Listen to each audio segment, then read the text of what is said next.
va le lire ensemble. On va lire juste la première partie de ce psaume, c'est-à-dire jusqu'au point de vue. Psaume 68, verset 29. Lisons tous ensemble. Ton Dieu ordonne que tu sois puissant.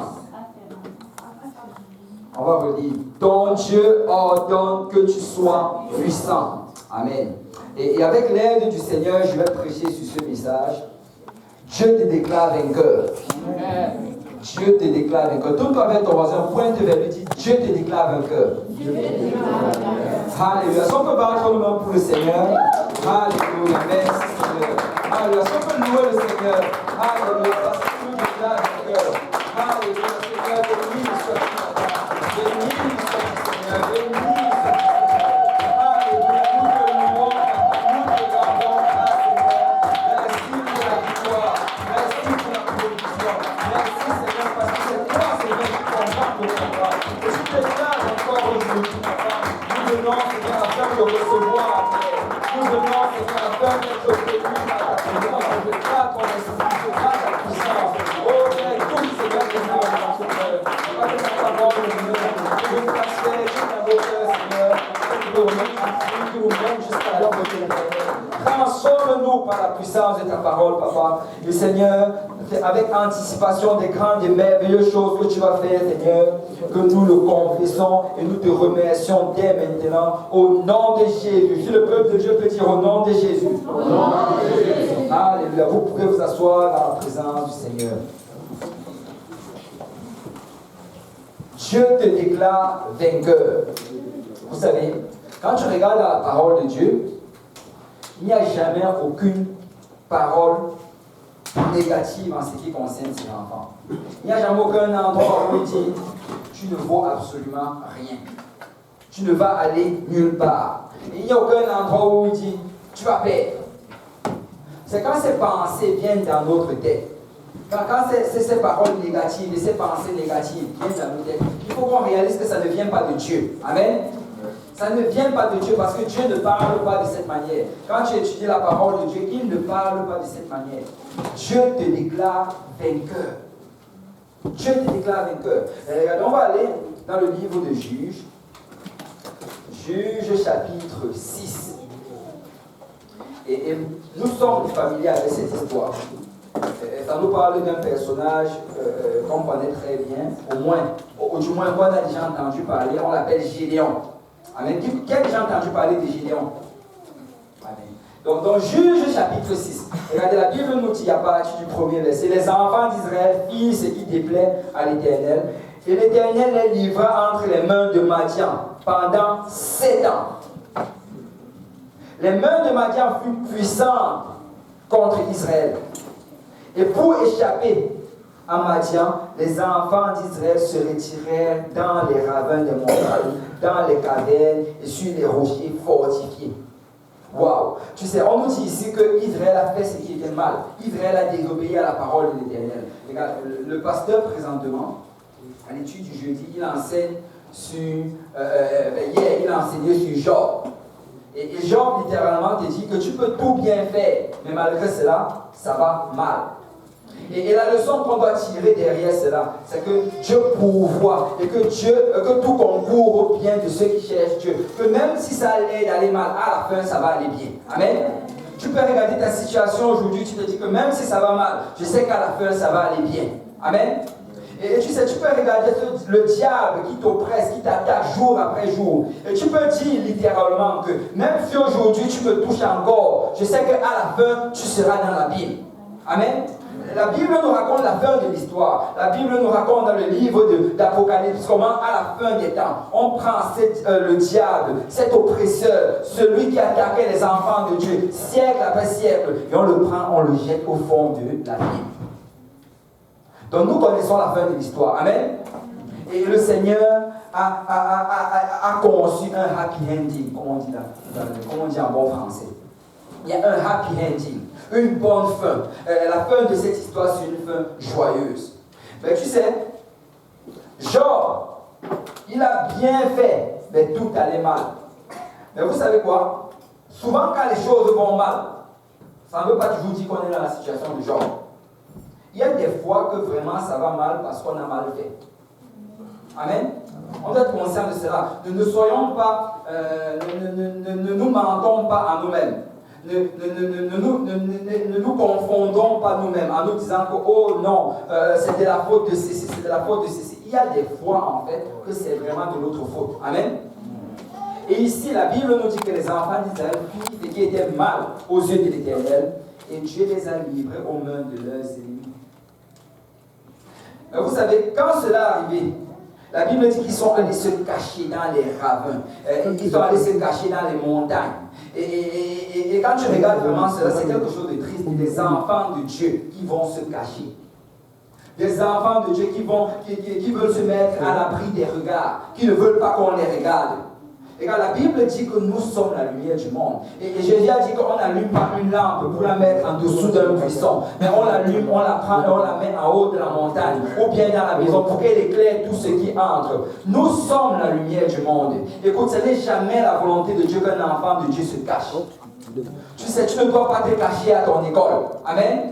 Et écoute, dans ton école, tu ne dois pas marcher la tête parce que, oh, ils vont se moquer de moi, se moquer de mon habillement, se moquer de mon attitude, parce que je ne fais pas comme eux. Non, non, non. Tu es la lumière du monde. Tu dois marcher la tête haute en sachant que je suis un enfant de Dieu. Ça, c'est la terre de mon Père et c'est lui qui fait les lois. Eux, ils sont dans l'erreur et moi, je suis dans le vrai. Ils ont besoin de faire comme moi je fais. Amen. Et il faut qu'on remette les choses à la bonne place. C'est nous qui sommes dans le véritable. C'est nous qui sommes dans la vérité. Donc ce n'est pas à nous de nous cacher. Amen. Amen. Écoute, si quelqu'un pointe vers ton habillement, il commence à se moquer de cela. Écoute, toi, tu dois t'habiller comme je m'habille. Parce que le roi des rois, le Seigneur des seigneurs, celui qui possède cette terre sur laquelle tu te tiens, déclare dans sa parole que c'est la bonne manière de s'habiller. Si quelqu'un se moque de ton attitude, tu dois avoir la même attitude que moi. Parce que le roi des rois, le Seigneur des seigneurs, celui qui possède cette terre, a dit que c'est l'attitude qu'on doit avoir. Et les enfants de Dieu ne doivent pas marcher la tête basse. Écoute, ne va pas dans ton école ou ton lieu de travail et que tu es toujours caché sous les bancs pour que personne ne te voie. Non, non, non. Lève-toi, redresse-toi et dis je suis un enfant de Dieu. Je n'ai pas honte d'être un enfant de Dieu. Je le déclare haut et fort, je suis un enfant de Dieu. Je n'ai point honte de l'évangile de Christ. Car c'est ça qui est nécessaire pour ton salut également. Alléluia. Que Dieu ne marchons pas dans les ténèbres. La Bible dit que nous sommes des enfants de la lumière. Amen. Et nous devons marcher dans la lumière. Amen. Amen. Nous sommes les enfants de la lumière. Et on nous dit ici que les enfants de Dieu sont allés se cacher. Mais très souvent, on se cache parce qu'on sait qu'on a fait quelque chose de mal. Amen. Amen. Et c'est vrai. Très souvent, on se cache. Et tu vas vraiment le voir. C'est tellement visible. Souvent, quand quelqu'un va venir à l'église et qu'il a fait des choses qui étaient mal pendant la semaine, quand le prédicateur va prêcher, quand le regard du prédicateur va venir sur lui, il va baisser le regard. Comme si il ressentait que Dieu lui a donné un regard qui peut traverser l'âme. Il voit exactement ce qu'il avait fait. Souvent le Seigneur donne cela, mais pas tous les jours. Mais quand on fait quelque chose de mal, on se cache. Mais regardez ceci. La Bible nous dit qu'il se cache dans les cavernes, dans les ravins. Et regardez le verset 3. Quand Israël avait semé, Madian montait avec Amalek et les fils de l'Orient. Ils marchaient contre lui. Ils campaient en face de lui, détruisaient les productions du pays jusqu'à Gaza. Et ne laissaient en Israël ni vivre, ni brebis, ni bœufs, ni ânes. Waouh! C'est quand tu regardes ça, là, ce que ça dit littéralement, c'est que l'ennemi ne venait même pas juste pour voler les choses et partir. Non, non, non. On dit que l'ennemi venait littéralement pour détruire. Il venait pour tout détruire. Regarde, on nous dit, et si tu regardes même d'ailleurs, on te dit qu'il venait quand Israël avait fini de semer. Donc ce n'est pas pendant qu'Israël était en train de travailler qu'il venait. Non, non, non. C'est quand c'était le temps de la moisson. C'est quand c'était le temps de la récolte. Et vous savez, l'ennemi de notre âme va toujours faire la même chose. C'est l'ennemi ne va pas t'attaquer quand tu vas aller évangéliser. Non, non, non. Écoute, c'est un travail difficile là.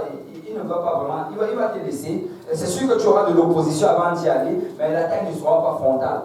Mais tu sais, quand tu arrives sur ce point-là, où tu es sur le point d'amener la personne dans la maison de Dieu, c'est ce jour-là que tu vas ressentir le plus d'opposition. Plus tu te rapproches du but, plus tu ressens cette opposition. Parce que l'ennemi, c'est ce qu'ils vivent. Ils vivent exactement, parce qu'ils savent que c'est le moment le plus décourageant. Tu sais, si tu as beaucoup travaillé pour quelque chose, et qu'à la fin, tu arrives, et que là, tu as un rapport négatif, ça va être très, très décourageant. Et beaucoup d'entre nous, on a sûrement expérimenté cela. Peut-être tu as travaillé dur pour un devoir, et après tu pars donner, et on te rapporte un C. Et là, tu regardes, mais avec tout le travail que j'ai investi dessus, ça c'est l'ennemi. C'est comme ça qu'il travaille. Et on nous dit qu'il venait au temps de la moisson. Et c'est pendant ce temps-là qu'il allait venir, il allait tout détruire. La Bible nous dit dans Jean 10 que l'ennemi ne vient que pour dérober, égorger et détruire. C'est Jésus qui dit cela. Il dit que l'ennemi ne vient que pour dérober, égorger et détruire. Et nous devons être conscients que nous avons un ennemi. Et que cet ennemi ne vient que pour dérober, égorger et détruire. Vous savez, j'ai souvent du mal avec les satanistes. Comment est-ce que tu peux servir quelqu'un qui ne vient que pour dérober, égorger et détruire? J'ai du mal en fait avec cela. On sait que le diable, c'est le méchant. On sait que sa volonté, c'est de tout détruire, mais on le sait pareil. Ça ne fait pas beaucoup de sens. Amen. Amen. Mais vous savez, quand on dit ça de cette manière, on est tous d'accord. Mais la Bible nous dit que nous avons 3 ennemis. Amen. Nous avons 3 ennemis. Le premier, c'est le diable. On est tous d'accord que le diable, c'est notre ennemi. Si vous êtes ici dans la maison de Dieu aujourd'hui, c'est parce que vous savez que le diable, c'est votre ennemi. Amen. Mais la Bible nous dit également qu'on a un autre ennemi. Et que cet ennemi, c'est notre chair. Amen. Mais le problème, c'est que souvent, nous chuchotons notre chair. Souvent, nous écoutons ce qu'elle nous dit, nous soumettons à ce qu'elle fait. Non, même notre chair, ça fait partie de cela. Quand la Bible parlait de l'ennemi, ça parle également de notre chair. Ta chair ne veut pas t'amener au ciel. La Bible dit que la chair et le sang ne vont pas hériter du royaume des cieux. Regardez, quand la trompette va sonner, cette chair va être changée, elle va être transformée, et nous aurons un corps glorifié. Donc, il faut réaliser qu'elle ne va pas aller au ciel. Amen. Et de la même manière que nous résistons à l'ennemi, nous devons également résister aux choses de la chair. Vous savez, la chair, en fait, ce que le Seigneur nous demande de faire de notre chair, c'est de la mortifier. Le mot mortifier, là, la racine de ce mot-là, c'est la mort. En fait, c'est comme si tu devais mettre ta chair à la mort. Je ne dis pas que tu vas littéralement aller prendre un couteau, là, et non, ça c'est pas la volonté de Dieu. Quand je dis mettre ta chair à la mort, ça veut dire que tu vas lui priver des choses dont elle a besoin de temps en temps. Et c'est ça le jeûne. Amen. Amen. Le jeûne, vraiment, là, le plus principal de cela, c'est de mortifier la chair. Tu dois la mortifier, tu dois la mettre, tu dois lui faire comprendre que ce n'est pas toi qui contrôle. J'ai décidé qu'à partir d'aujourd'hui, un jour par semaine, tu ne manges pas. C'est ça. Amen. Amen. Et tu vas dire, écoute, un jour par semaine, tu ne manges pas. Et le jour où la chienne ne va pas manger, tu vas dire, elle va réellement réagir comme si elle était morte. Le jour-là, tu auras du mal à te lever du lit. Tu auras du mal même à aller à l'école ou aller au travail. Tu vas commencer à avoir les maux de tête. Tu vas commencer à trembler. De toutes ces choses-là, parce que ta chair, en fait, elle est en train de mourir. Et c'est normal. Amen. Et on doit réaliser cela. Que cet ennemi également ne vient que pour dérober, égorger et détruire. Mais vous savez, on a un 3e ennemi encore, c'est le monde. Amen. Le monde est notre ennemi. Et nous devons réaliser ça. Quand je parle du monde, je ne pointe pas les gens. Parce que le monde, en fait, la Bible dit que c'est rempli, que le diable, c'est le prince des airs de ce monde. Donc littéralement, ce qu'il fait, c'est qu'il va contrôler certaines personnes. Et certaines personnes vont être contrôlées volontairement. Et quand je dis cela, peut-être quelqu'un en train de penser à son patron, à son professeur. Mais d'autres personnes involontairement. Amen. Et le monde, en fait, également, c'est un ennemi. Et par rapport au monde, nous devons aussi réaliser cela. Écoutez, Hollywood ne veut pas que tu ailles au ciel. Arrête de regarder Hollywood, d'essayer de t'habiller comme les gens d'Hollywood, de te comporter comme les gens d'Hollywood. Ils sont en train d'attirer beaucoup des enfants de Dieu loin de la maison du Seigneur et loin du ciel. Réalisons cela. Et écoute, les médias ne veulent pas que tu ailles au ciel. Ce qu'on montre à la télé ne veut pas que tu ailles au ciel. C'est l'ennemi. Mais vous savez, la Bible, par rapport à l'ennemi, par rapport au monde, ça ne nous demande pas de nous mortifier. Ça ne nous demande pas de résister comme on résiste au diable. Mais par rapport au monde, la Bible demande de nous séparer du monde. La manière comment combattre par rapport à cet ennemi, c'est la séparation. Écoute, je ne veux rien à voir avec vos affaires. Vous faites comme ceci, mais la Bible dit de faire ceci. Moi, je vais faire ce que la Bible dit. Amen. Amen. Et réellement, c'est la manière comment est-ce qu'on doit réagir face à cela. Mais vous savez, ici, on nous dit que eux, ils sont allés se cacher. Ils sont allés dans les montagnes. Et c'est sûrement parce qu'ils avaient quelque chose à se reprocher. Parce qu'après avoir fait cela, la Bible dit, si tu continues, le verset 6, la Bible dit, Israël fut très malheureux à cause de Madian, et les enfants d'Israël crièrent à l'Éternel. Alléluia. À cause de ça, ils ont crié à l'Éternel. Et vous savez qu'ils ont crié à l'Éternel. Regardez le verset 7. Lorsque les enfants d'Israël crièrent à l'Éternel au sujet de Madian, l'Éternel envoya un prophète aux enfants d'Israël. Waouh! Donc là, ils ont crié, Seigneur, délivre-nous de Madian. Ça fait 7 ans qu'on souffre. On n'a plus rien à manger. Au temps de la moisson, ils arrivent. Ils ravagent tout. C'est comme si notre travail ne produit pas de fruits. C'est comme si tous nos efforts ne servent à rien. On étudie, mais on a toujours des C. On travaille, mais on est toujours endetté. Et ils ont commencé à pleurer vers le Seigneur. Mais qu'ils ont fait cela, qu'est-ce que le Seigneur a fait? Le Seigneur a envoyé un prophète. Le Seigneur a envoyé le pasteur. Et le dimanche, le pasteur s'est levé, il a commencé à leur parler. Il a commencé à pointer vers les choses. Le Seigneur vous a délivré d'Égypte.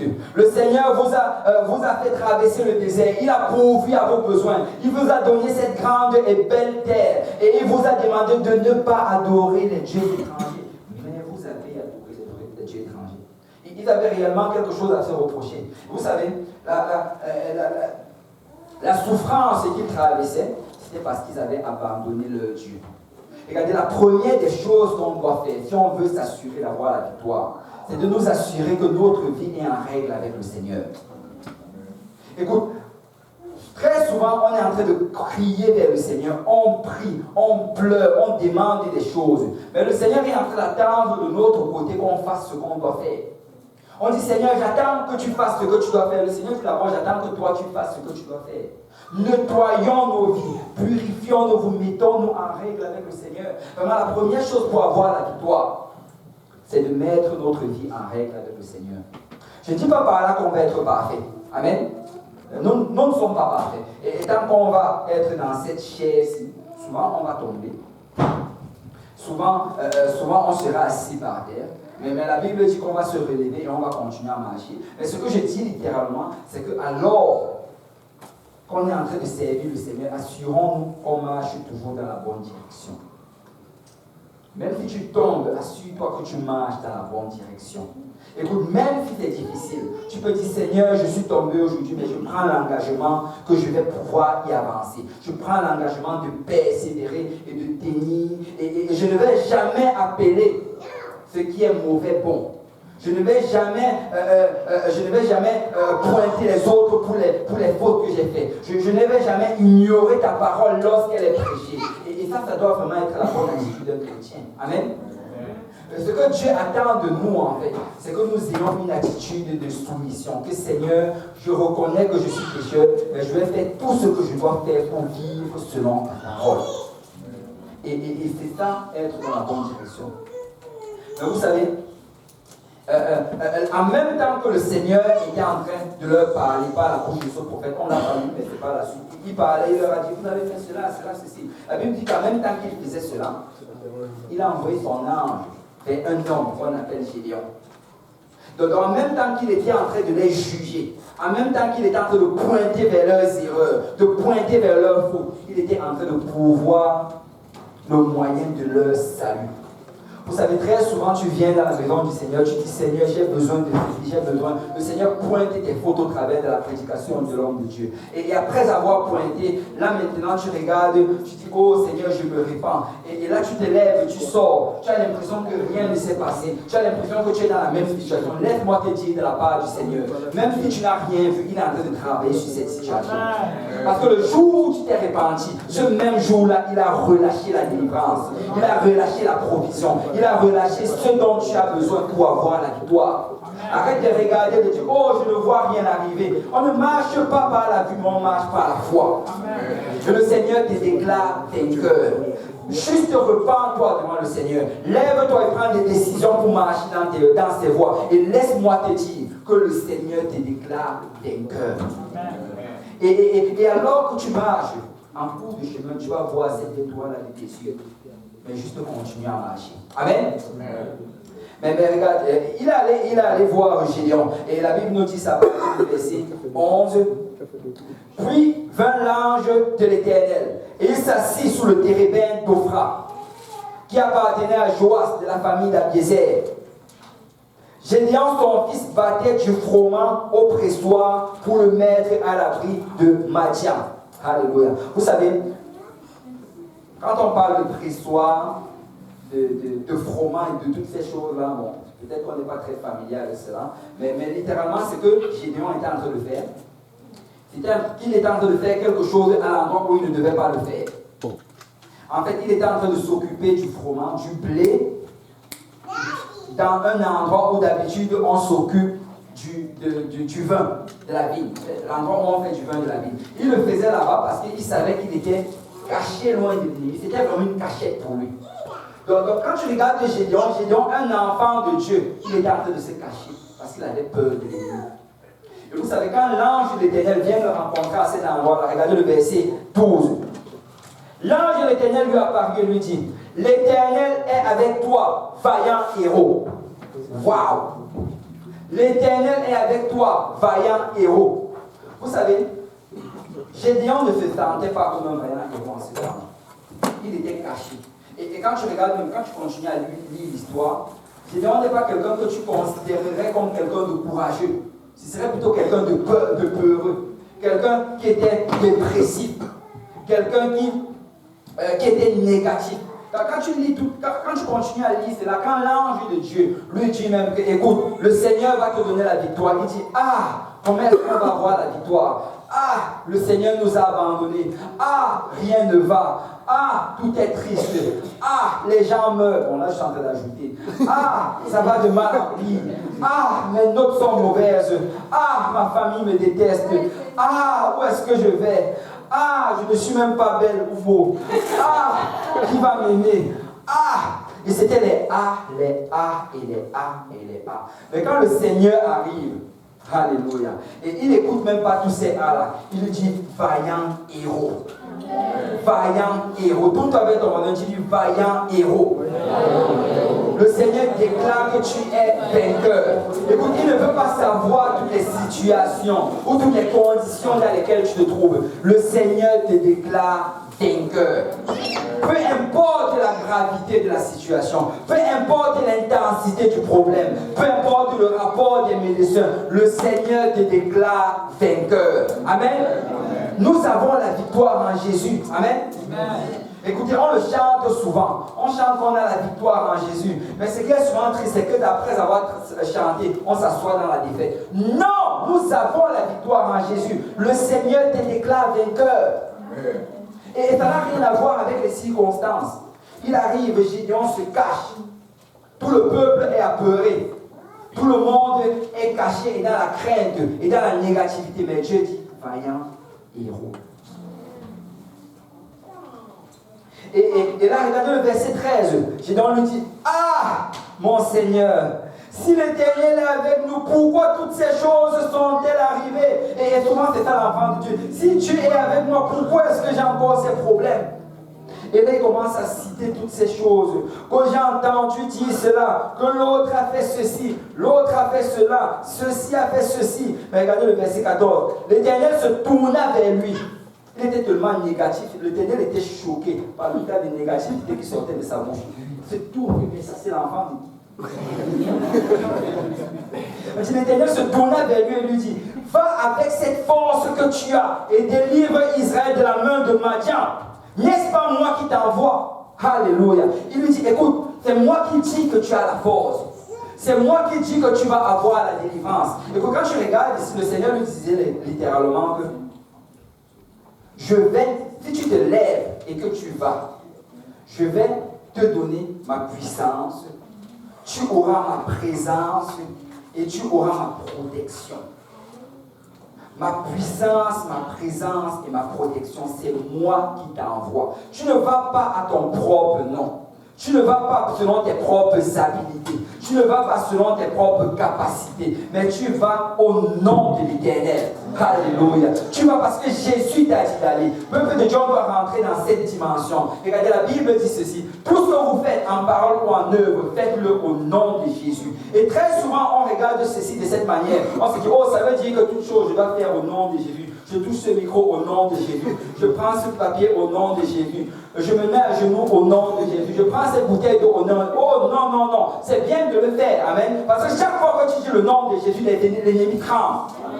Mais il y a une autre dimension dans cela. La Bible dit, tout ce que vous faites en parole ou en œuvre, faites-le au nom de Jésus. Ça veut dire que je vais à l'école, je vais avoir de bonnes notes parce que je viens au nom de Jésus qui m'envoie. Je viens demander ce travail. Je vais l'avoir parce que c'est Jésus qui m'envoie. Je viens au nom de Jésus. Je vais te délivrer de cette maladie. Oh, ce n'est pas mes habilités. C'est parce que quelqu'un m'a envoyé et son nom c'est Jésus. Et tout ce que nous le faisons au nom de Jésus. C'est au nom de Jésus. Ce n'est pas selon notre nom. Écoute, le nom de Lionel Kamgen n'a pas beaucoup de valeur en bourse. Amen. Bon, on faut aussi Amen. Je ne sais pas si c'est une bonne chose. Mais le nom de Jésus, le nom de Jésus, la Bible dit qu'à la mention de son nom, tout genou fléchit dans les cieux, sur la terre, sous la terre, peu importe la dimension dans laquelle tu te trouves, qu'on mentionne le nom de Jésus, les choses arrivent. Et j'aime le nom de Jésus. J'aime. Si quelqu'un peut dire Jésus, Jésus. Ne sont pas encore le déclarer Jésus. Jésus. Parle pour le Seigneur Jésus. Alléluia. Alléluia. Merci pour ton nom, Seigneur. Alléluia. Le nom dans lequel il y a la délivrance. Le nom dans lequel il y a la provision. Le nom dans lequel il y a la puissance. Le nom dans lequel il y a toutes choses dont nous avons besoin. Alléluia. Alléluia. Il lui a dit, c'est moi qui t'envoie, Gédéon. Peuple de Dieu, marchons dans cette dimension. Commençons à réclamer les choses au nom de Jésus. Amen. Pas juste en déclarant le nom de Jésus, mais en réalisant que c'est Jésus qui m'a envoyé. Ça appartient à Jésus. Écoute, ta compagnie appartient à Jésus. Tu es sur sa terre. Depuis que tu es là, tu ne dois pas payer les taxes. Ça appartient à Jésus. Amen. Tout ce qui est sur la terre, la Bible dit que la terre à l'Éternel. La terre et tout ce qu'elle renferme. Amen. À l'Éternel, la terre et tout ce qu'elle renferme. Peuple de Dieu, nous devons faire les choses au nom de Jésus. Amen.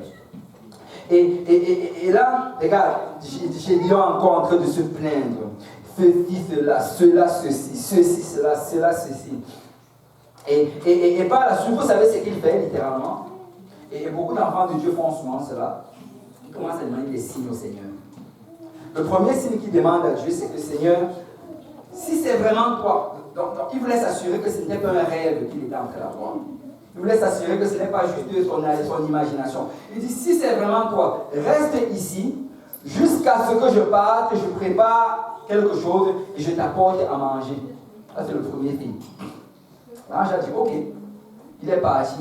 Il a sorti le gibier, il a préparé, il a fait tout un gros raout. Après, il est revenu, l'ange était déjà là. L'ange était toujours là, lui, il avait son signe. Et après, l'ange a mis le feu sur le raout, blablabla. Mais par la suite encore, le Seigneur le parle encore. Il dit, je veux que tu délivres mon peuple, je te donne la puissance de le faire, je te donne la puissance de délivrer mon peuple de Madian. Et par la suite, il demande encore un autre signe. Il dit, si c'est vraiment toi, je vais prendre ce tissu, ce toison, et je vais le mettre par terre. Il faut que quand il pleuve, la pluie touche tout le sol, mais ça ne touche pas le toison. Waouh! Lui, c'était un gros incrédule. Et là, le Seigneur, voyant son incrédulité, lui donne le signe. Et après cela, il vient. Il voit le miracle qui s'est produit. Vous savez, pour certains, ce serait suffisant, mais pour Gédéon, il était tellement déprimé et tellement négatif et tellement peureux que même ça, ce n'était pas assez. Alors le Seigneur dit, il dit au Seigneur, oh oui Seigneur, je vois que tu as fait cela. Mais si c'est vraiment toi, donne-moi un autre signe. Je veux que tu fasses tomber la pluie maintenant que ça mouille seulement le drap, ça ne mouille pas le sol. Et là, le Seigneur regarde et il tourne seulement la tête que bande d'incrédules. Et là, le Seigneur refait encore ceci. Vous savez, nous ne devons pas marcher comme ça. La Bible dit qu'on doit marcher par la foi. Amen. Regarde, la Bible dit que sans la foi, il est impossible de lui être agréable. Il faut que ceux qui s'approchent de lui croient que Dieu existe et qu'il est le rémunérateur de ceux qui croient en lui. Amen. Et nous devons nous avancer avec la foi. Et il n'y a rien qui fait plus plaisir au Seigneur que de voir quelqu'un agir dans la foi. Souvent, on demande des signes au Seigneur. Et souvent, le Seigneur va accomplir ces signes. Mais tu sais, ce qui ferait plus plaisir à Dieu, c'est que même si je ne vois pas le signe, Seigneur, je crois en ta parole. Je crois en ce que tu as dit. Je crois en la parole de ton prophète. Je crois en la parole du livre. Je sais que tu vas le faire parce que j'avance par la foi. Amen. Et Gédéon, il était tellement dans le doute. Et quand tu regardes le Seigneur, il va agir d'habitude. On connaît Thomas. On connaît Thomas par le doute. Quand quelqu'un aujourd'hui doute, on dit que ça c'est un Thomas. On connaît Thomas par le doute. Et le Seigneur, tu sais, quand le Seigneur a vu Thomas, il a encore parlé. Pourquoi? Parce que si tu demandes un signe, le Seigneur va te le montrer. Mais nous ne voulons pas juste marcher par le signe. Amen. Nous voulons marcher par la foi.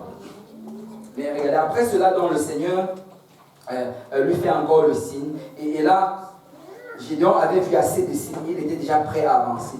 Mais regarde, là maintenant, on va au chapitre 7. La Bible dit que Jérubbaal, qui est Gédéon, et en passant, si tu continues à lire, à un moment, là, le nom de Jérubbaal, parce qu'il a défié Baal de Dieu. Jérubbaal, qui est Gédéon, et tout le peuple qui était avec lui se levait de bon matin, il campait près de la source de Harod. Le camp de Madian était au nord de Gédéon, vers la colline de Morée, dans la vallée. Alléluia. Donc là maintenant, Gédéon a rassemblé une armée. C'est une armée d'environ 30 000 personnes. Mais si tu regardes l'armée de Gédéon, comparativement à l'armée des gens de Madian, il n'y avait aucune comparaison. L'armée des Madianites, là, c'était des milliers de milliers. Ils pouvaient même atteindre peut-être le million de personnes. Ils étaient très très nombreux. La Bible dit qu'ils étaient comme des sauterelles.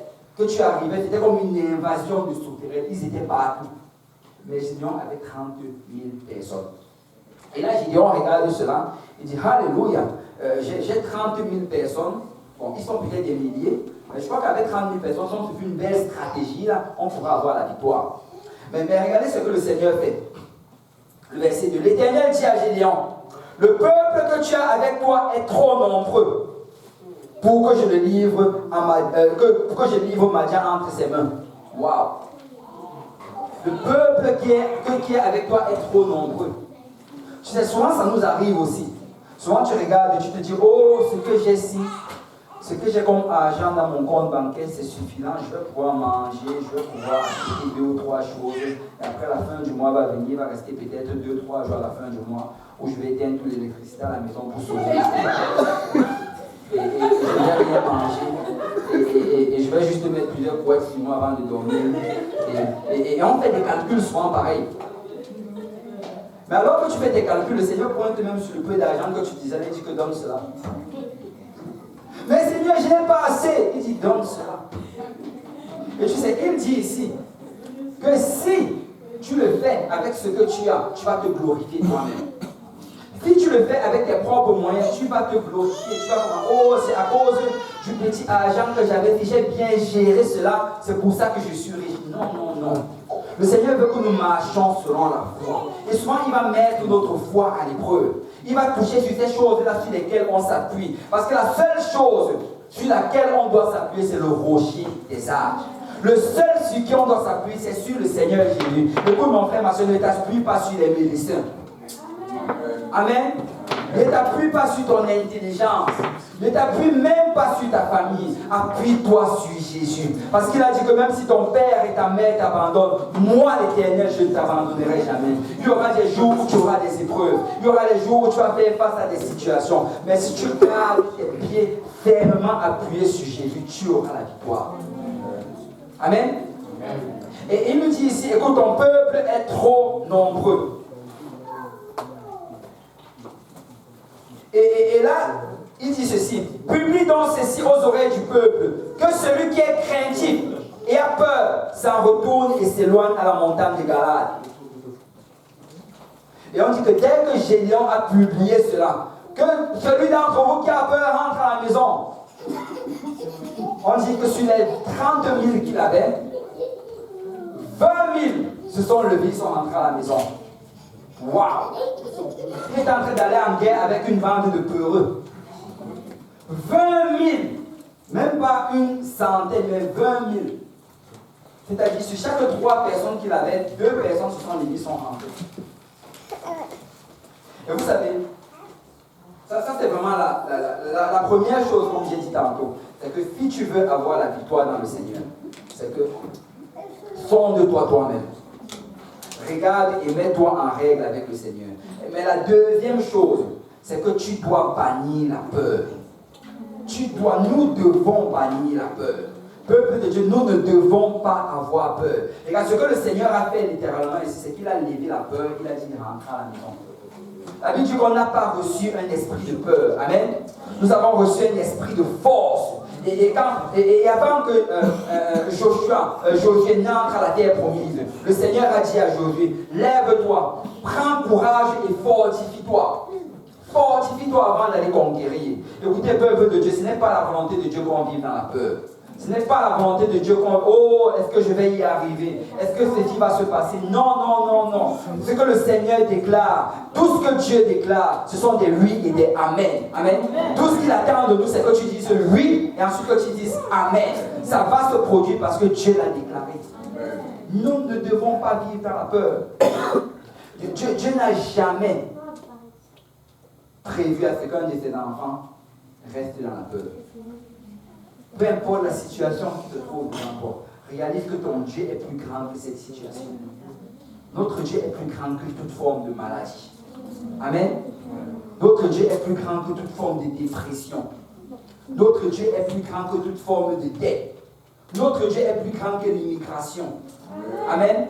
Notre Dieu est plus grand que même notre professeur à l'école qui dit qu'il va nous couler. Amen. Il est plus grand que lui. Notre Dieu est plus grand que notre patron. Il est même plus grand que le patron de notre patron. Notre Dieu est plus grand que le premier ministre du Canada. Notre Dieu est plus grand que Donald Trump. Notre Dieu est plus grand que toute chose. Et nous devons demeurer dans cette attitude. Seigneur, je n'ai peur de rien par celui qui me fortifie. Et c'est lui qui me donne la victoire. Et c'est lui qui combat mes combats. Et c'est lui qui va me faire traverser cette situation. Peuple de Dieu, nous devons bannir la crainte. Nous devons, oh, crainte, sors de ma vie au nom de Jésus-Christ. Crainte, je te chasse au nom de Jésus. Remonte à la montagne de Galade. Et je déclare aujourd'hui que toute crainte est anéantie au nom de Jésus. Alléluia. On peut battre le nom du Seigneur.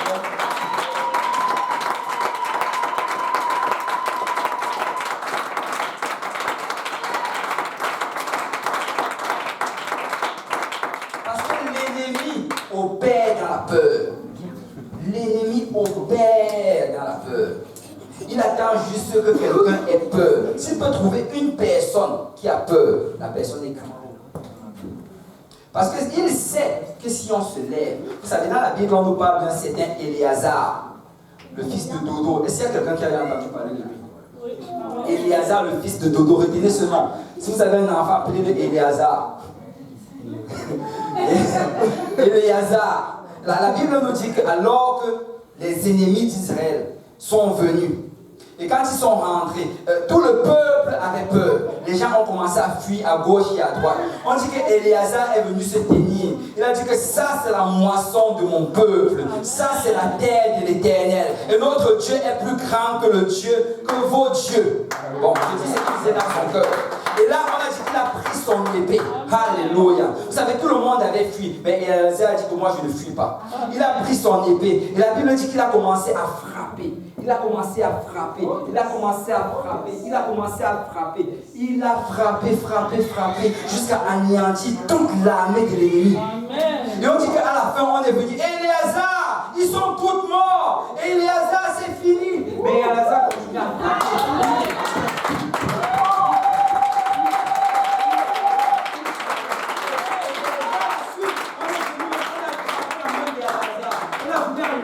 L'épée de sa main, on a vu que sa main était déjà collée à l'épée. Wow. Sa main avait fondu sur l'épée. Pourquoi? Parce qu'il avait décidé quelque chose. Je sais que peu importe ce qui arrive, si je ne lâche pas cette épée, l'épée de l'esprit, j'aurai la victoire. Je m'approche de cette épée. Dieu qui va combattre pour moi. Je sais que je ne suis pas capable, mais même mon Dieu est capable. Et mon Dieu me déclare vainqueur. Alléluia. Peuple de Dieu, nous avons la victoire en Jésus. Dieu nous déclare vainqueur. Dieu dit que nous allons avoir la victoire. Et nous ne devons pas marcher dans la crainte. Amen. Alléluia. Alléluia. Et après cela, après avoir chassé ceux qui avaient peur, là, regarde, verset 4. Là peut-être Gédéon se disait que, ok, 10 000 c'est un nombre acceptable. Même si c'est un nombre ridicule par rapport à 1 million. 10 000 quand même, 10 000 c'est quelque chose. Et là, Gédéon peut-être s'apprêtait pour partir. Mais regardez le verset 4. L'Éternel dit à Gédéon, j'imagine qu'en ce moment il voulait fermer son oreille. Le peuple est encore trop nombreux. Fais-les descendre vers l'eau. Et je t'en ferai le triage. Alléluia. Vous savez, le Seigneur aime utiliser l'eau pour faire le triage. Alléluia. Le Seigneur aime utiliser l'eau pour faire la sélection. Alléluia. Tu sais, c'est quand tu rentres dans l'eau, au nom de Jésus, que le Seigneur dit qu'aujourd'hui tu m'appartiens. C'est quand tu rentres dans l'eau, tu te fais baptiser au nom de Jésus, que tu obtiens le pardon de tes péchés. Et le Seigneur marque ton nom dans le livre de vie. Parce que l'eau est utilisée pour le triage. Amen. Et regarde, la Bible dit, répandez-vous que chacun de vous soit baptisé au nom de Jésus pour le pardon de vos péchés. Et vous recevrez le don du Saint-Esprit. Donc si tu prends l'engagement que tu vas te faire baptiser, le Seigneur te trie, dit, tu vas recevoir le Saint-Esprit. Mais regarde, là, il lui dit que va dans l'eau, et là, je vais te dire ce que tu vas faire pour faire le triage. Mais regardez maintenant, on dit que quand il les a fait descendre dans l'eau, regardez le verset 5. L'Éternel dit à Gédéon, tous ceux qui lapperont l'eau avec la langue comme lappe le chien, tu les sépareras de tous ceux qui se mettront à genoux pour boire. Alléluia. En fait, ce que le Seigneur a dit, c'est ceci. Que vous allez aller à l'eau, et quand ils sont allés à l'eau, il y avait certaines personnes qui ils étaient tellement assoiffés et tellement troublés par la vue de l'eau, qui sont partis, se sont jetés à l'eau. Et là, il y avait d'autres personnes qui sont venues, se sont mis à genoux. D'une manière noble, ils ont pris l'eau. Ils étaient en bouche à l'eau. Le Seigneur a dit que ceux qui lapent comme le chien qui rentre à la maison. Vous savez, notre attitude est importante devant le Seigneur. Nous devons avoir la bonne attitude. Le Seigneur ne veut pas que nous agissions comme des chiens. Amen. Le Seigneur ne veut pas qu'on agisse comme des chrétiens abattus, comme des chrétiens déprimés, comme des chrétiens qui sont juste le dessous de la chaussure sur cette terre. Non, non, non. Nous sommes un peuple péculier. Nous sommes une nation sainte. Nous sommes un peuple choisi. Quand Dieu nous voit, il voit la victoire. Amen. Quand Dieu nous voit, il voit de grandes choses. Quand Dieu nous voit, il voit de vaillants héros. Quand Dieu nous voit, il voit des conquérants. Est-ce que nous sommes plus que vainqueurs? Et nous ne sommes pas juste vainqueurs. Nous ne sommes pas ceux qui ont à peine la victoire. Nous ne sommes pas ceux qui sont en train d'essayer pour avoir la victoire.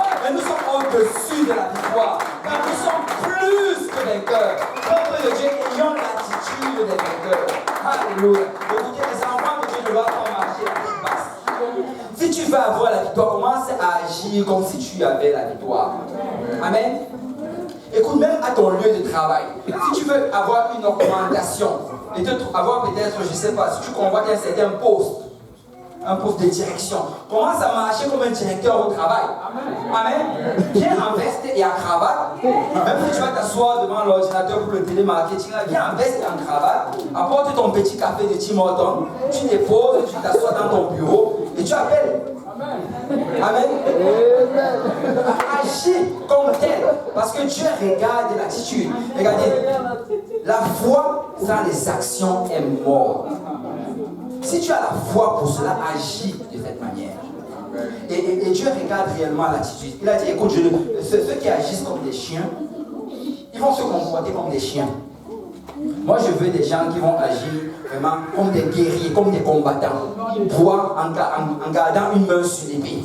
Qui boivent en ayant l'œil élevé. Et vraiment, nous, si on déclare aujourd'hui qu'on a la victoire, agissons comme si on a la victoire.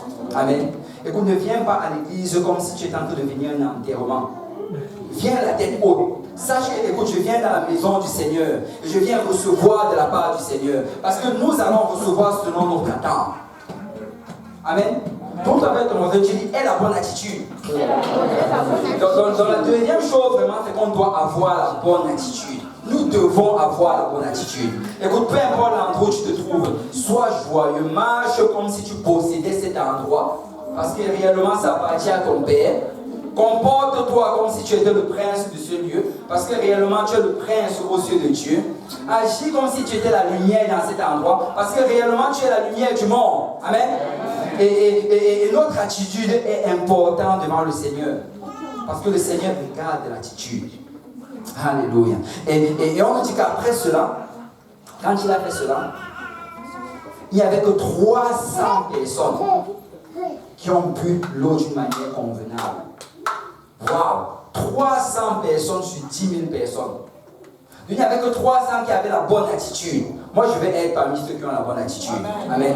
Je vais m'assurer d'être toujours positif. D'être toujours celui qui dit, oh, on va y arriver. Dieu va nous donner la victoire. Alléluia. Je vais faire partie de Josué et de Caleb. Oh, nous allons avoir cette terre. Oui, le Seigneur va nous donner la victoire. Peu importe le rapport des 10 autres, nous allons avoir la victoire. Oh, peut-être le Seigneur ne t'a pas guéri, mais le Seigneur va me guérir. Alléluia. Oh, je ne sais pas c'est quoi ton problème. Peut-être que tu as besoin de te repentir. Mais le Seigneur va me guérir. Alléluia. Oh, tu n'as pas eu le travail. Le Seigneur va nous donner le travail.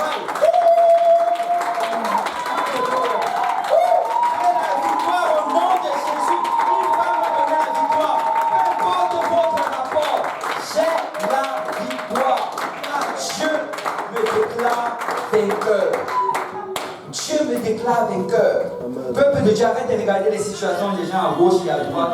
Oh, je suis déjà à l'hôpital 300 fois pour cela, mais personne ne m'a guéri. Moi, je vais aller une seule fois, le Seigneur va me guérir. Amen. Ton rapport, je ne sais pas c'est quoi ton problème. Peut-être que tu as besoin de plus de prière, mais moi, j'ai foi en Dieu. Amen. Amen. Amen.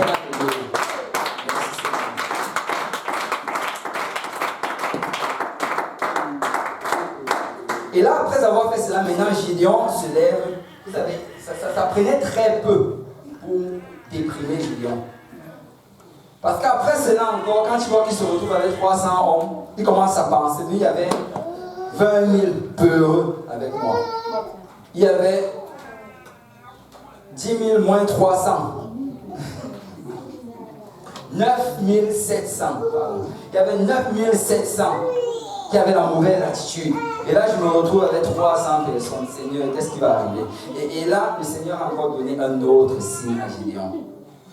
Et la Bible nous dit en fait que Gideon, pendant la nuit, le Seigneur lui a dit, descends et va dans le camp des Madians. Et quand il est allé là-bas, le Seigneur a permis à ce qu'il suive une conversation que 2 Madianites avaient. Et alors qu'il était en cachette, il a suivi cela. Il a vu un Madianite qui racontait à l'autre. Il a dit, je dormais et j'ai eu ce rêve qu'il y avait une boule, comme un gros morceau de pain qui roulait et qui venait vers nous. Et quand c'est arrivé, ça nous a frappé. Et là, par la suite, on était tous bouleversés par-dessus, dessous, et on était tous anéantis. Et dès que celui-là finit de raconter son histoire qui n'avait aucun sens, Celui qui écoutait lui dit, ah, tu comprends, j'ai la signification de ton rêve. Ça veut dire que Gédéon va venir nous détruire. Bon, je ne sais pas comment on fait le lien, mais Gédéon va venir nous détruire. Et quand Gédéon a entendu cela, la Bible dit que Gédéon s'est levé, il a commencé à adorer le Seigneur, que Alléluia, Alléluia. Et là, par la suite, Gédéon était motivé, et il est revenu, et là, il a parlé au peuple. Et là, maintenant, il était prêt. Et là, Gédéon arrive maintenant. Et on va aller directement à partir du verset 15. Juge 7, verset 15. Lorsque Gédéon eut entendu le récit du songe et son explication, il se prosterna, revint au camp d'Israël et dit, levez-vous, car l'Éternel a livré entre vos mains le camp de Madian. Il divisa en 3 corps les 300 hommes et il leur remit à tous des trompettes et des cruches vides avec des flambeaux et des cruches. Waouh! Tu sais, là il se lève, il dit, venez les gars, le Seigneur nous donne la victoire. Et là il se lève, ils viennent tous, ils s'attendent à ce que Gédéon commence à sortir les épées, qui sortent les lances, qui sortent les mitraillettes, qui sortent les bazookas et les chars. Mais non, non, non. Gédéon se lève, il prend une flûte dans chacun.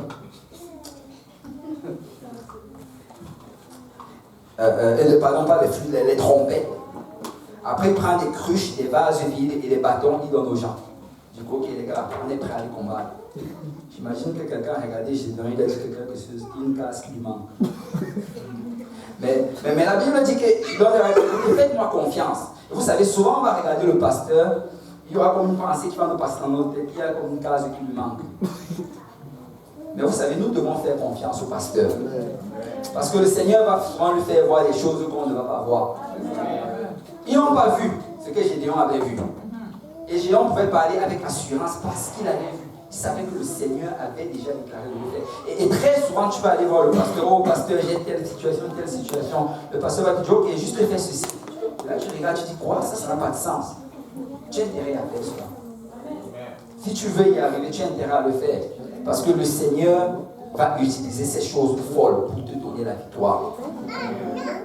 Et là maintenant, ils se lèvent tous, ils obéissent. Parce qu'en ce temps-là, si tu n'obéissais pas, là c'était ta tête. Donc là, ils vont tous, ils se lèvent et ils partent vers où ces hommes se trouvaient. Regardez à partir du verset 19. Gédéon et les 100 hommes qui étaient avec lui arrivèrent aux abords du camp au commencement de la veille du milieu.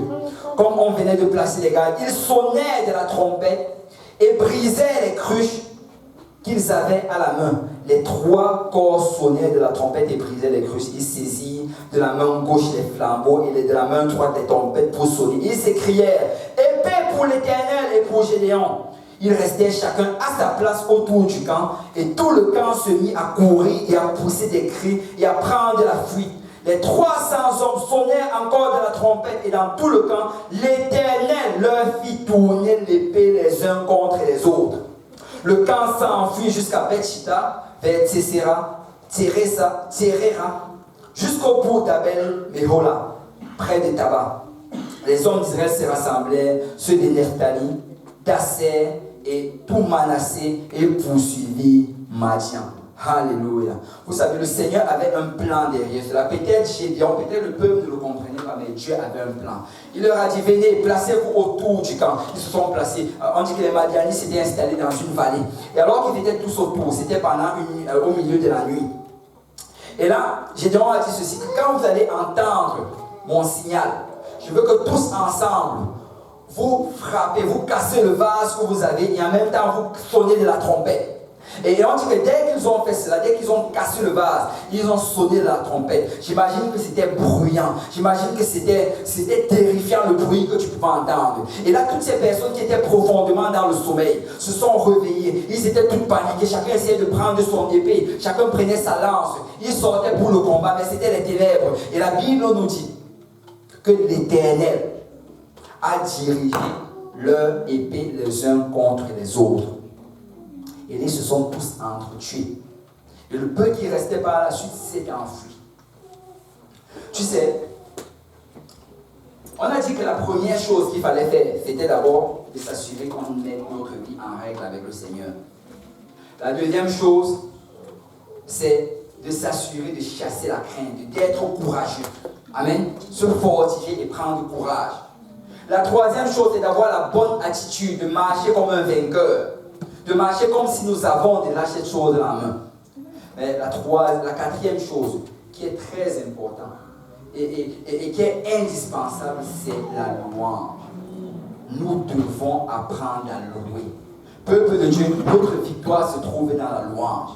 Quand tu regardes dans la parole de Dieu, le même cycle revient encore et encore. La victoire, c'est dans la louange.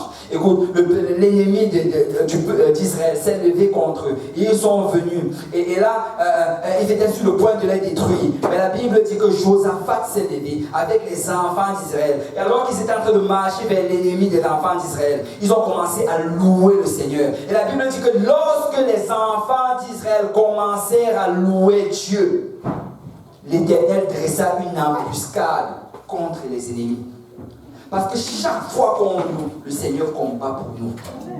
Chaque fois qu'on loue, le Seigneur descend avec le grand bouclier, le petit bouclier, la lance et l'épée. Il brise toutes les attaques de l'ennemi. Parce que notre victoire, c'est dans la louange. Notre victoire, c'est dans la louange. Nous ne devons pas prendre la louange à la légère. Amen. Et que la louange, ce n'est pas juste un moment où, ce n'est pas un temps juste pour remplir le temps avant la prédication. Non, non, non. La louange, c'est le moment de la victoire. La louange, c'est le moment où le Seigneur te donne ta délivrance. La louange, c'est le moment où le Seigneur te donne ta guérison.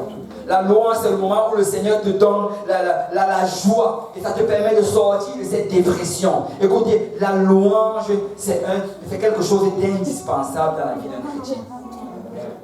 Regarde, certains vont regarder, oh, je ne sais pas louer, je vois comment les gens jouent. Non, non, non. Même si tu ne sais pas louer, tu dois apprendre à louer. Même si tu ne sais pas danser, tu dois apprendre à danser. Vous savez, dans le monde, en fait, il y a des gens qui partent apprendre la salsa. Ils prennent des, oh, je ne sais pas danser, mais ils partent apprendre les cours de salsa. Parce qu'ils veulent impressionner une fille. Vice versa. Mais tu sais, moi, je veux impressionner Dieu. Alléluia. Je vais lui donner les meilleurs pas que je peux lui donner.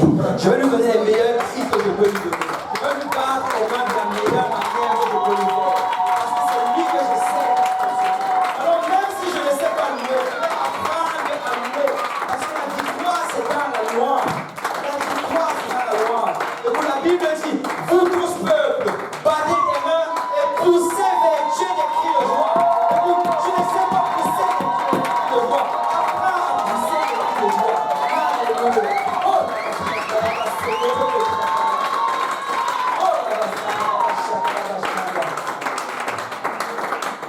Le pasteur donne souvent cet exemple-ci, et je trouve cet exemple-là très très illustratif. Il dit que si un enfant naît, et qu'il naît avec le bec de lièvre, est-ce qu'on va dire, oh, cet enfant est né avec le bec de lièvre. Oh, pauvre de lui, il est né avec le bec de lièvre. Il va vivre avec le bec de lièvre. On va le laisser comme cela. On va lui prendre des belles photos avec cela et il va rester comme pareil. Non. Quand un enfant naît avec le bec de lièvre, qu'est-ce qu'on fait? C'est qu'on l'amène à l'hôpital et on sédule pour une opération. Et après, on va fixer ce problème-là parce que même s'il est né avec, on a besoin de l'arranger. Donc si tu nais, peut-être comme moi, et que tu ne sais pas danser comme le frère Yannick, tu apprends à danser. Amen. Amen. Tu apprends parce que Dieu aime qu'on danse. Quand on a dit louer Dieu avec des danses, alors je vais apprendre à danser. Vous pouvez vous moquer de ma danse, mais je vais danser. La louange, Dieu nous appelle à louer. Nous devons louer. Oh, je ne sais pas crier. Quand je crie là, ça me fait mal à la gorge. Non, non, non, écoute. Pas à la gorge. Gorge, tu dois apprendre à te calmer parce que j'ai été appelé à crier. La Bible dit, vous tous peuples, battez des mains et poussez vers Dieu de joie.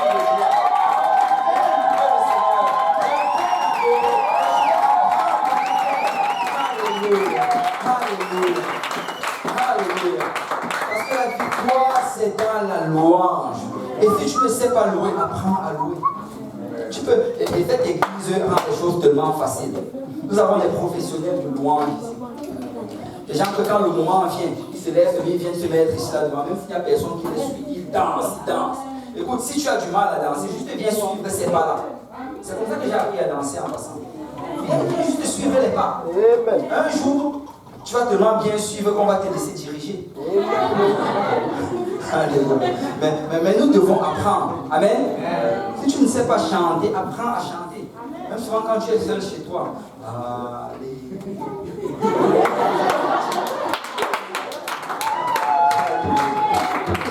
Tu apprends à chanter. Amen. Si tu ne sais pas sauter dans le Seigneur, sauter de joie, tu apprends à sauter de joie. Tu t'exerces, c'est comme s'exercer. Tu t'exerces. Alléluia, alléluia. Parce que tout cela, ça s'apprend. Parce qu'on essaie de faire plaisir au Seigneur. Quand il s'agit des relations, garçon-fille, très souvent on est volontiers de faire l'effort. Mais quand il s'agit de Dieu, c'est tout autre chose. Peuple de Dieu, on doit faire attention. Amen. Mais regardez ceci. On va finir avec ça. On va aller dans le livre de 1 Samuel, chapitre 21.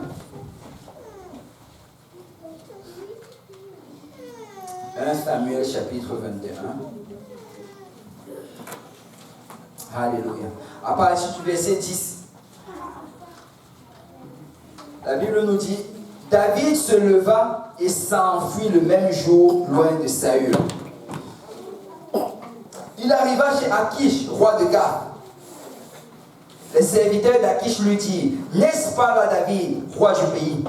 N'est-ce pas celui pour qui l'on chantait et danse en dansant? Saül a frappé ses 1000 et David ses 10 000. David prit à cœur ces paroles et il eut une grande crainte d'Akish, roi de Gath. Alléluia. La Bible nous dit en fait que ça c'était le temps où Saül essayait de tuer David. Et David s'est levé en fuyant Saül. Il s'est retrouvé en plein dans le pays des Philistins. Il s'est retrouvé en fait dans la nation de Goliath. Et là, les gens le reconnaissent. Il était seul, il était entouré de tous les ennemis.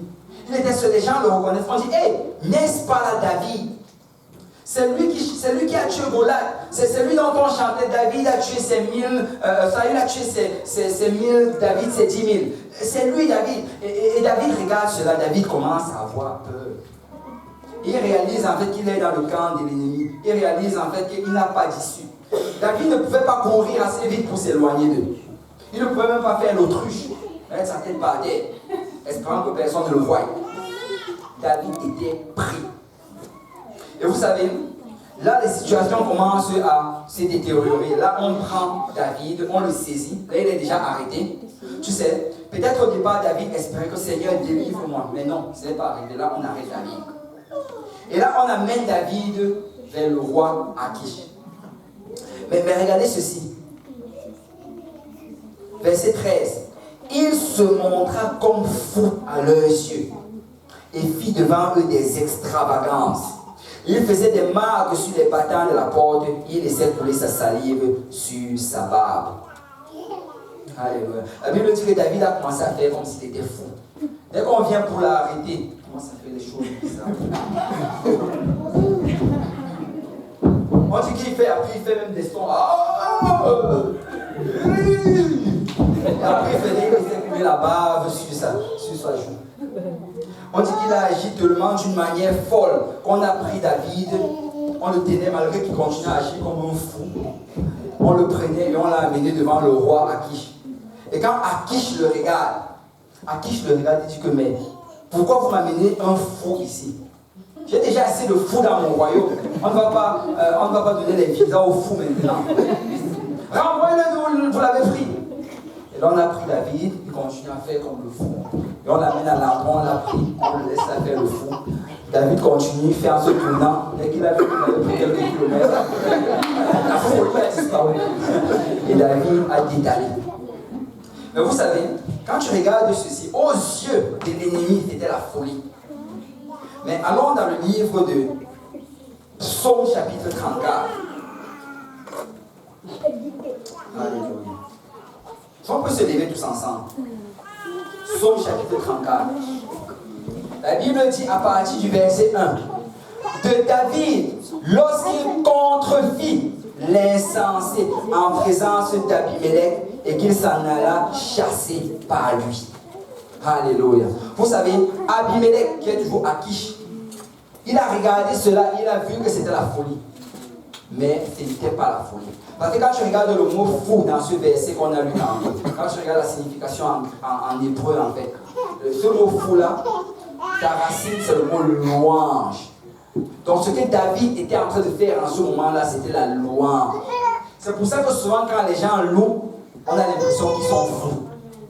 C'est pour ça que quand on loue, souvent on dit, oh, tu fais des extravagances. Parce que tu es en train de louer le Seigneur.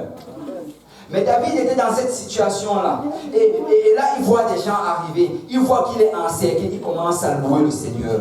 Il commence à adorer le Seigneur. Alléluia. Il loue le Seigneur. Il loue. Et là, on vient, on l'arrête. Waouh! Malgré le fait qu'il louait, on l'a quand même arrêté. Donc la situation s'est détériorée. C'est devenu pire. Mais vous savez quoi? Même si ça s'empirait, David a continué à louer le Seigneur. Il louait le Seigneur. On l'a pris, on le tire vers le roi. Il continue à louer. On l'amène devant le roi. Le roi qui pouvait déclarer sa mort instantanée. Devant le roi. Il n'a pas eu peur de commencer à supplier, à se lamenter et à pleurer. Non, non, non. Il a dit, ma situation ne dépend pas de toi, roi Akish. Ma situation dépend du roi des rois et du Seigneur des seigneurs. Alors je vais continuer à le louer. On dit que David a loué le Seigneur. Alléluia. La Bible dit que David dansait pour son Dieu. David célébrait. David poussait des cris de joie. Alléluia, alléluia. Écoute, même si ta situation s'empire, continue à louer le Seigneur. Même si tu as l'impression que ça va de mal en pire, continue à louer le Seigneur. Mets ta vie en règle. Sois courageux. Aie la bonne attitude. Et n'arrête pas de louer le Seigneur. Parce que la victoire, c'est dans la louange. Si on peut battre le main pour le Seigneur, si tu peux louer le Seigneur maintenant, si tu peux lui donner plus fort de louange, alléluia, pousser vers Dieu de cris de joie, battez vos mains pour le Seigneur, louez avec récompense, louez au son de la trompette, louez avec le chariot, louez avec tout ce qu'on a, que tout ce qui respire loue le Seigneur. Alléluia. Peuple de Dieu, tu peux louer le Seigneur. Alléluia. Fais tout ce que tu as comme louange.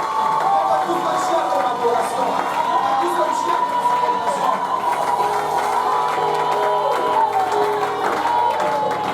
Alléluia, alléluia, alléluia. Alléluia, alléluia. Alléluia. Alléluia. Oh, alléluia. Bon, voilà ce qu'on va faire. Voilà ce qu'on va faire. Je veux que, là maintenant, chacun d'entre nous pense à une situation à laquelle il traverse.